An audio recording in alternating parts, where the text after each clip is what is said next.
নেত্রকোনা জেলার সুসং দুর্গাপুর উপজেলার দুর্বৃত্তদের কূপে নিহত হওয়া পুলিশের এসের পরিচয় শনাক্ত।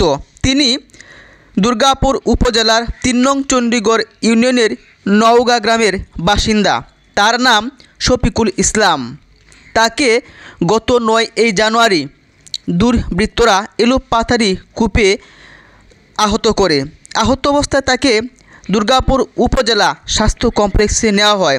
অবস্থা গুরুতর হওয়ায় সেখান থেকে ময়মনসিংহ মেডিকেল কলেজে পাঠানো হয় এবং সেখানে চিকিৎসাধীন অবস্থায় ৯ জানুয়ারি রাতেই তার মৃত্যু হয়।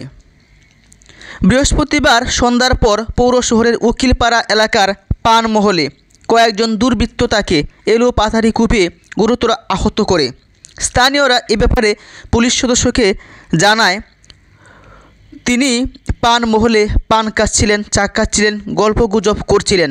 তখনই বেশ কয়েকজন দুর্বৃত্ত চারদিক থেকে এসে তাকে ঘেরাও করে ফেলেন এবং এক পর্যায়ে এলোপাথারি কূপে তাকে গুরুতর আহত করা হয়।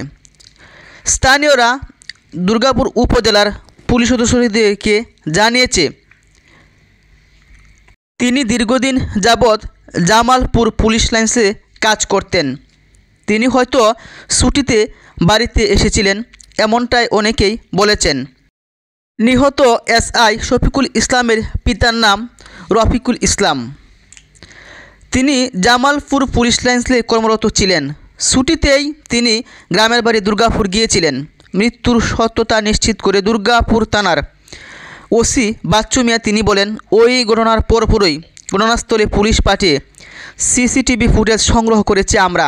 আসামিদের ধরতে চারদিকে পুলিশ মোতায়েন করা হয়েছে। খুব দ্রুতই গ্রেপ্তার করা হবে তাদেরকে। এই ঘটনায় তীব্র নিন্দা এবং প্রতিবাদ জানিয়েছেন অন্যান্য পুলিশ সদস্য এবং দুর্গাপুর উপজেলার সুশীল সমাজের সাধারণ মানুষ। কী কারণে তাকে এলোপাথারি কূপে আহত করা হয় সেই ঘটনা এখনও জানা যায়নি। পরবর্তী তথ্যে জানিয়ে দেওয়া হবে।